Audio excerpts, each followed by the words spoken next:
Welcome to this edition of the Million Dollar Mastermind podcast.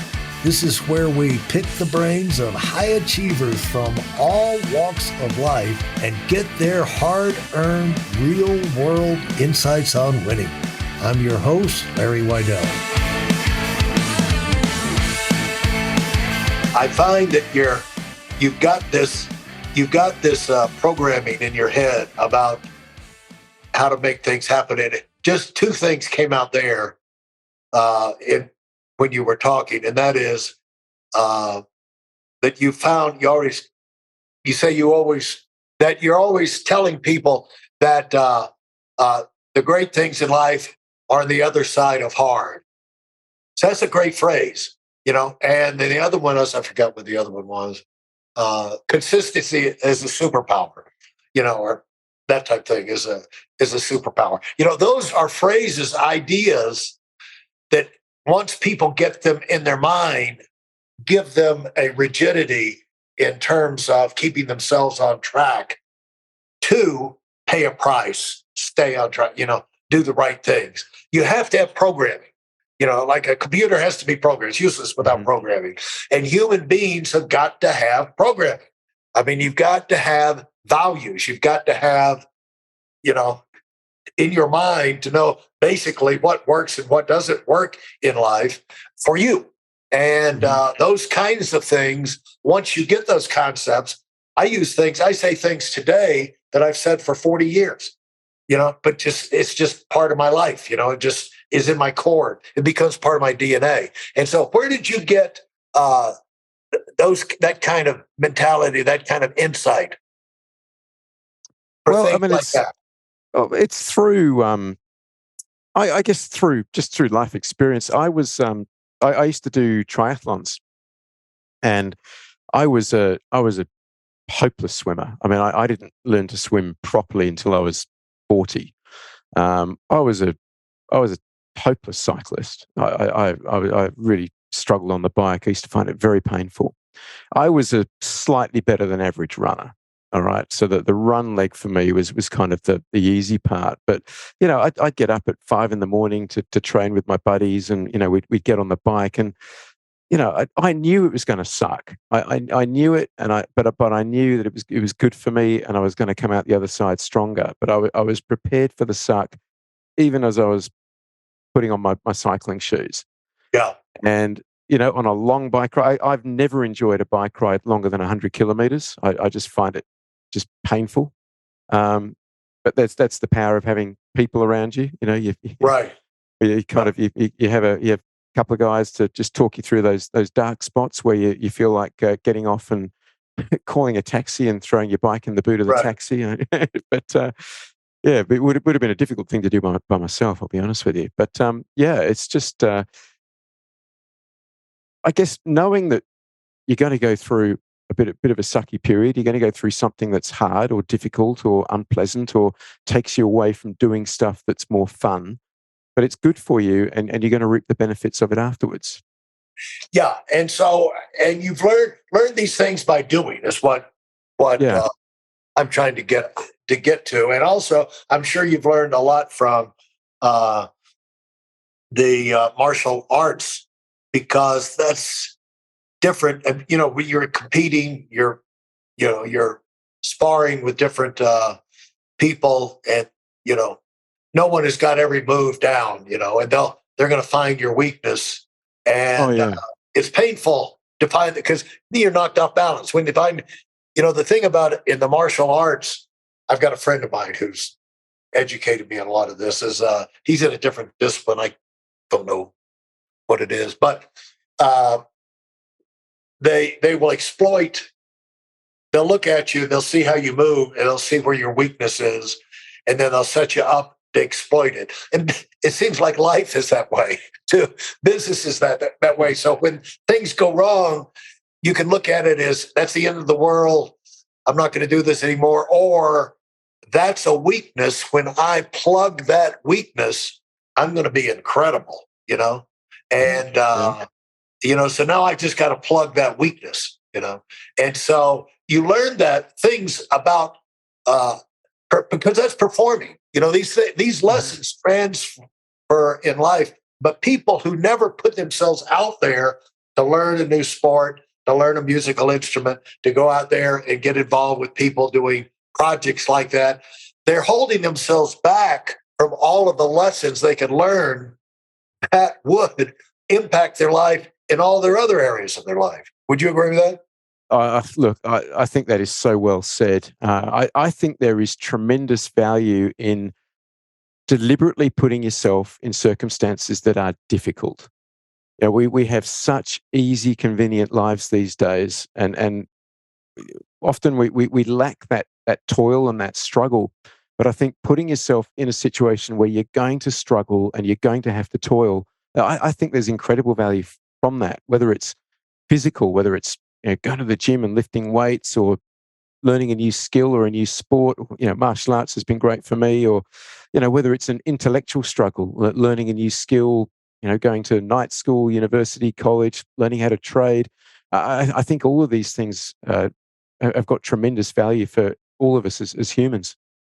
Well, the Bible says buffet your body, and, stress your body, strain your body. It's like there's a thing in like cryotherapy right now where people are, I guess that's probably big down there too. But the thing is, like, you have all of these millions of miles or thousands of miles of blood vessels in your body. And most people never, they never stress it, but it's good for the stress to go in there for they can be contracted, they can expand and, from the inside out. And that helps keep you young, and that's why one reason the cryotherapy can create so many dramatic benefits for regeneration, controlling inflammation, things like that. But have you tried cryotherapy? Yeah, the cryotherapy where you go in and the machine. I guess they have it in Singapore, but for 3 minutes you go in there and they drop the temperature down to minus 180 or something like that. Yeah, that's. Have you tried it? Yeah, and at the time I was recovering. I was in the early stage of recovery from my cycling accident, and I just too much stress for me to. But I'm getting ready to start it back again, and but the thing is that, I'm going through a 15-year, I'm at the end of a 15-year recovery from a cycling accident in Palm Beach. And it's been a long, boring thing. But the good side of that is that's where all the podcasts has come from, my best-selling book, a lot of other great things have happened because I got my butt sat down and I couldn't, be mobile, so I had to do other things. And so, but the whole time I've been working on the therapy. But the thing is, for 15 years, I haven't really been able to golf or ski, which was my primary activities, back at that time. And so I still live half of the year in Aspen. I'm in Aspen now, and I just finished 5 days on the mountain, which is the first time I've been back on the mountain 5 days in 15 years. And the thing about it is, I love skiing. It's great. This has been excruciatingly painful 5 days. It's getting a little bit better, but it's just like, the body, new, because you got to have new boots and new skis and new equipment and then your body's got to learn how to get back and do these moves. But I can feel health returning to the body from this because the adaptations, but it's, I've just had to force myself to go do it because I know this is something you love and you got to fight to get yourself back out there so you can enjoy it. And that's pretty much true in life. And that informs what we're talking about here about people make life choices about your future. You're going to put yourself through the unpleasant things that give you the life and the things you want, or you're going to go for comfort. And the thing is, comfort's not going to take you anywhere. Relax. In fact, out here with cycling, when we cycle in the mountains, I had a cycling coach, and he would always say, "Well, you can always quit. You're going up the mountain. Well, all you got to do is turn around, and just roll right back into town. At any moment the pain can be over. Just quit." And but if you keep on going, eventually you're going to get to the top of the mountain. And so, you change your pacing. You can, take deep, it's like the great thing about having a coach, like you say, people around you, they can come in and say, okay, take 10 deep breaths, stand up in the, in the stirrups now, and look around, look at the mountains. Aren't we lucky to be in a place like this? Enjoy the view. But it gets your mind where you're controlling your mind and to do different things to stay on track, to where you don't get fixated. The thing is, we give up because we get fixated on things that's going to cause us to stop. And whatever you're in, you can't, you've got to break out of there. So I wanted to address how difficult this trading the options would be once you pay the price of educating yourself on how it works.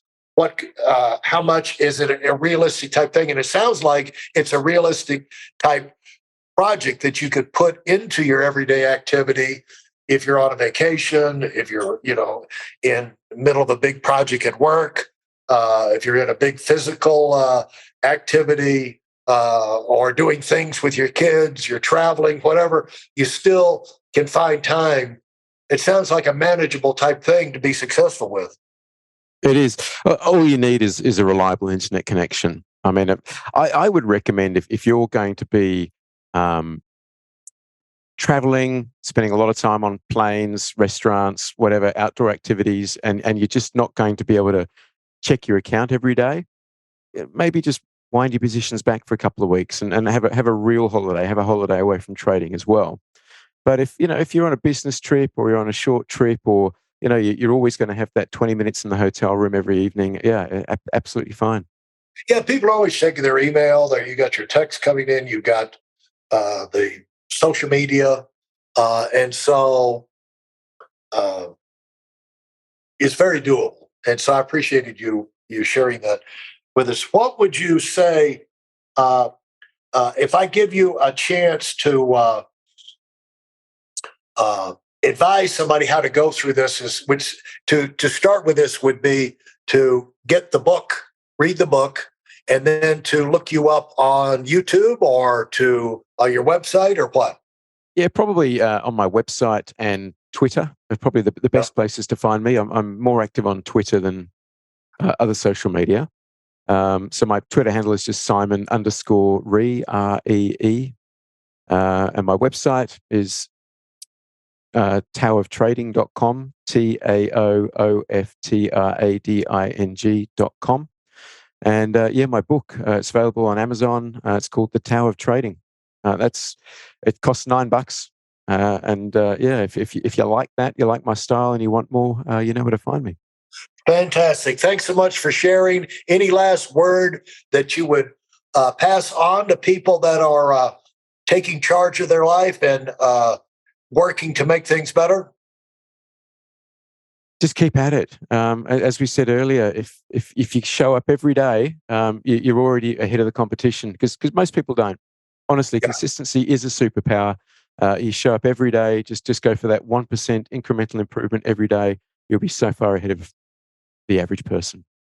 Absolutely right on. Thanks so much for your time, Simon, and look forward to talking to you down the road. Been a real pleasure, Larry. Thank you. In fact, next time I'm in Singapore, I'm going to ring you up. We'll go for a bike ride. Okay, sounds great. Goodbye. Great. Cheers, Larry. Thanks for listening to the Million Dollar Mastermind. If you felt there were any valuable takeaways from this episode, please take a minute and leave us a 5-star review. Your feedback is important and really helps us get the word out to a wider audience. Remember, we have a valuable webinar that is absolutely free. Register for it right now at WeidelOnWinning.com. Thanks for listening.